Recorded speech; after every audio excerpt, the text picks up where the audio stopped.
घड्याळात काटा 6वर आला तशी मानसी हातातल्या फाईल्स आवरू लागली. एकदा ऑफिसमध्ये शिरली की ती कामात इतकी बुडून जाईल की ती दिवस कसा सरला हे पण कळत नसे. पण संध्याकाळचे 6 वाजले की तिचे लक्ष घराकडे लागे. आजचे टार्गेट पूर्ण करून तिने आपले टेबल आवरले आणि ती ऑफिसमधून बाहेर पडली. समोरच नेहमीच ठरलेली ऑटोरिक्षा उभी होती. ती लगेच त्यात बसली आणि निघाली. तिला वाटेत भाजी आणि दूध घ्यायचे होते. तसे तिने भाजी मार्केट दिसताच ऑटो रिक्षा थांबवली. पटकन खरेदी आटोपून ती घराकडे निघाली. तिला सोसायटीच्या गेटवर सोडून रिक्षा पुढे गेली. आज भाजीपाला घेतल्याने घरी जायला 7 वाजले होते. रोजच्याप्रमाणे आतल्या पार्कमध्ये लहान मुले खेळताना दिसली. त्यांच्या आया तिथेच बेंचवर निवांतपणे गप्पा मारत बसल्या होत्या. मानसी दिसताच त्यांनी तिला हाक मारली. "अगं, हल्ली तू भेटतच नाहीस. फक्त ऑफिसहून येताना दिसतेस. तेवढीच आपली भेट. बस ना जरा वेळ," असे त्यांनी म्हटल्यावर मानसी 5 मिनिटं थांबली. "अगं, मी देखील हे निवांत क्षण खूप उपभोगले. तन्वी लहान असताना असेच तिच्याबरोबर लहान होऊन मनसोक्त खेळले. सरले ते दिवस आमचे, आता तुमचे हे दिवस सुरू," असे म्हणत त्यांच्याशी बोलून ती लगेच विंकडे वळली. मानसीने दारात पाऊल टाकले तशी तन्वीने तिच्या हातातल्या भाजीच्या पिशव्या घेतल्या. मानसीने येऊन सोफ्यावर जरा पाठ टेकवली. सतत कॉम्प्युटर समोर काम असल्याने हे पाठीचे दुखणे अधूनमधून डोके वर काढायचे. तिला वाटले आता काय 40शी उलटली म्हटल्यावर काही ना काही कुरबुर सुरू होणारच. तन्वीने आईला थंडगार पाणी प्यायला दिले. आईला असे झोपलेले बघून परत पाठ दुखते का गं, अशी तन्वीने काळजीपोटी चौकशी केली आणि ती आईवर जरा चिडलीच. "तरी तुला बाबांनी सांगितले आहे ना की ते घेतात तसा तू देखील कामातून जरा वेळाने ब्रेक घेत जा. थोडे स्ट्रेचिंग करत जा. तू म्हणजे ना एकदा कामात बुडालीस की तुला दुसरी कसलीही आठवण राहत नाही." आपल्या लेकीचे हे रागवण्याचे सूर ऐकून मानसी म्हणाली, "हो गं माझी राणी, लक्षात ठेवीन मी तुमची ही सूचना," असे म्हणत मानसी फ्रेश व्हायला उठली. तेवढ्यात रवी देखील ऑफिसमधून आला. मानसीने दोघांसाठी गरम चहा केला. तन्वीने येऊन त्यांचा आज क्लासमधील एक्झामचे मार्क्स दाखवले. तिचे एव्हाना 12वीचे क्लासेस सुरू झाले होते आणि छानच परफॉर्मन्स करत होती तन्वी. "अशीच छान प्रगती करत राहा. महत्त्वाचे वर्ष आहे हे तुझे," असे मानसीने म्हणताच ती म्हणाली, "अगं आई, जस्ट चिल. किती टेन्शन घेतेस माझे. मी करते ग सगळा अभ्यास नीट." मानसीचे तर सारे लक्ष सध्या फक्त तन्वी आणि तिची 12वी यावरच होते. ऑफिस, घर आणि तन्वी याशिवाय तिला दुसरे काहीच सुचत नव्हते. आधी आपले आयुष्य अगदी भरभरून जगणारी मानसी जणू एखाद्या कोशात गेल्यासारखी राहत होती. फक्त लेकीचं भवितव्य याचीच तिला काळजी लागून होती. पूर्वीसारखे अगदी स्वच्छंदी राहणे जणू ती विसरलीच होती. कॉलेजमध्ये असताना नृत्य, नाटक, गायन या सर्वांत अगदी हिरिरीने भाग घेणारी मानसी लग्नानंतर मात्र जबाबदारीच्या ओझ्याखाली ती तिच्यातील सगळी कलात्मकता हरवून बसली होती. त्याला खरं तर तीच कारणीभूत होती. आपल्याला आवडणारे, तरुणपणी अगदी जीवापाड जपलेले आपले स्वतःचे असे काही आवडते छंद आहेत याचा तिला विसर पडला होता. कधी काळी उत्साहाचा झरा असलेली मानसी आता अगदी यंत्रवत जीवन जगत होती. तिचं आयुष्य जणू तन्वीभोवतीच फिरत होतं. आपली माणसं आणि घर याहून आपलं काही वेगळं अस्तित्व आहे याचा तिला विसरच पडला होता. खरं तर तन्वी तशी मुळातच हुशार आणि समंजस मुलगी होती. तिची काळजी करण्याचे तसे काहीच कारण नव्हते. पण एकुलती एक, लाडकी लेक, त्यामुळे तीच मानसीच्या जीवनाचा केंद्रबिंदू होती. आणि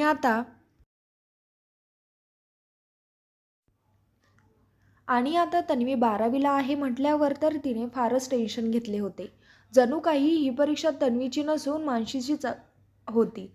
इकडे तन्वी मात्र अगदी रिलॅक्स होती. स्वभावाच्या बाबतीत ती तिच्या बाबांवर गेली होती. कुठल्याही परिस्थितीत अगदी शांत राहणे तिला जमायचे. त्यामुळे अभ्यासाबरोबरच आपल्या एरोबिक्सच्या क्लासला नियमित जात होती आणि मग संध्याकाळी मैत्रिणीबरोबर खाली जरा वेळ फेरफटका मारायची. मैत्रिणीच्या गप्पा व्हायच्या, त्यामुळे अभ्यासाचे कसले टेन्शन आले तरी ते शेअर केल्या जायचे आणि या ॲक्टिव्हिटीजमुळे तिला फ्रेश पण वाटायचे. या उलट परिस्थिती मात्र मानसीची झाली होती. कुठे जाणे येणे नाही की काही नाही. मुलगी 12वीला आहे म्हणून ती कुठे जात नव्हती आणि कुणाला घरी देखील बोलावत नव्हती. काही महिन्यांपूर्वी लावलेला योगा क्लास पण तिने ह्यावर्षी बंद केला होता. तिच्या या असल्या वागण्याने मात्र तन्वीवर दडपण यायचं. त्यामुळे घरातील वातावरण पण स्ट्रेसफुल व्हायचे. रवीला पण मानसीचे हे वागणे जरा अतिच वाटायचे.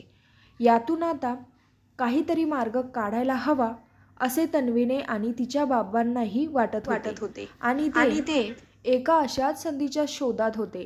नुकताच श्रावण महिना सुरू झाला होता. एका पाठोपाठ एक अशी सणांची नुसती रेलचेल होती. मानसी आपले ऑफिस सांभाळून जमेल असे व्रत वैकल्य करत होती. तशी तिला या सर्वांची मुळातच आवड होती.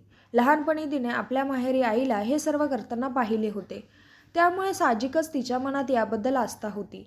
गेल्याच वर्षी मानसीच्या भावाचे लग्न झाल्याने यावेळी माहेरी मंगळागौर आणि लागूनच असणाऱ्या गौरी गणपतीला येण्यासाठी माहेरी सर्वांनी तिला आग्रहाने बोलावले होते. पण यावर्षी तन्वीच्या अभ्यासात व्यत्यय नको म्हणून कुठेही लांब प्रवासाला जायचे नाही असे मानसीने आधीच ठरवले होते. आणि तिचे माहेर परगावी असल्याने लगेच जाऊन येणे शक्य नव्हते.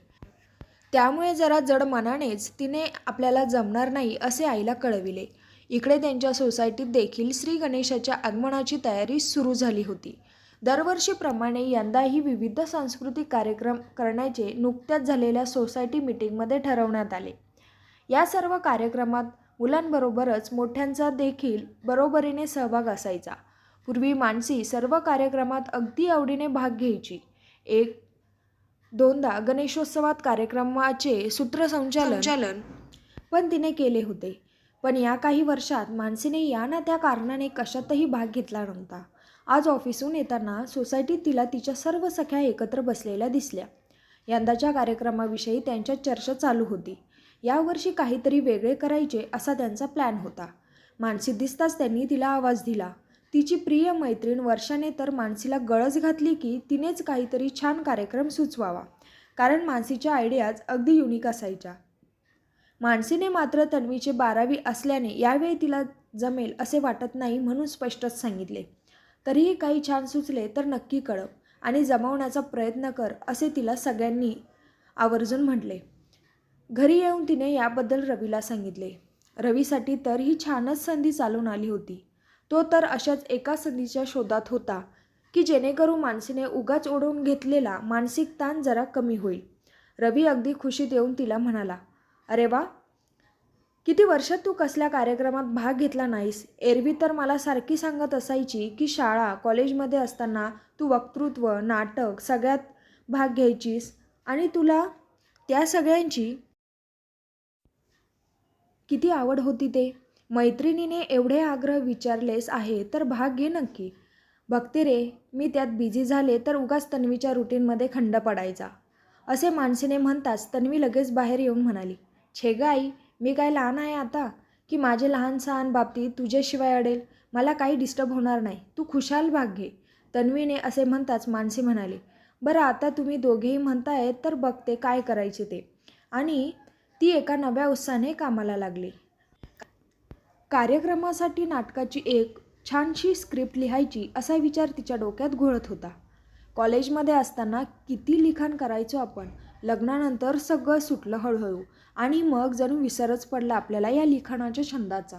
चला या निमित्ताने पुन्हा एकदा लेखनाचा श्री गणेशा करूया असे ठरवत मानसी रात्रीची कामे आटोपून लिहावयास बसली. तिला लिखाणास लागणारी नीरव शांतता केवळ रात्रीच्या वेळी मिळत असे. त्यामुळे ते काम तिला रात्रीच करायला आवडे. ती हल्ली तिची रोजची कामे जरा लवकर आवरून रात्रीचा 1 तास यासाठी शिल्लक ठेवीत होती. या शांत वेळी तिच्या मनाला साथ घालणाऱ्या विविध कल्पनांना ती मूर्त रूप देण्याचा प्रयत्न करी. त्यात ती अगदी रमून जात होती. आजवर आयुष्यात तिला मिळालेल्या अनुभवाच्या शिदोरीने तिची लेखणी अजून प्रगल्भ झाली होती. तिने जे हरवले होते असे तिला वाटले ते मुळात तिच्यातच एखाद्या कस्तुरीप्रमाणे दडलेले होते आणि आज कित्येक वर्षांनी परत तिच्या लेखणीतून शब्दांच्या रूपात मोहक सुगंध पानांवर झिरपत होता.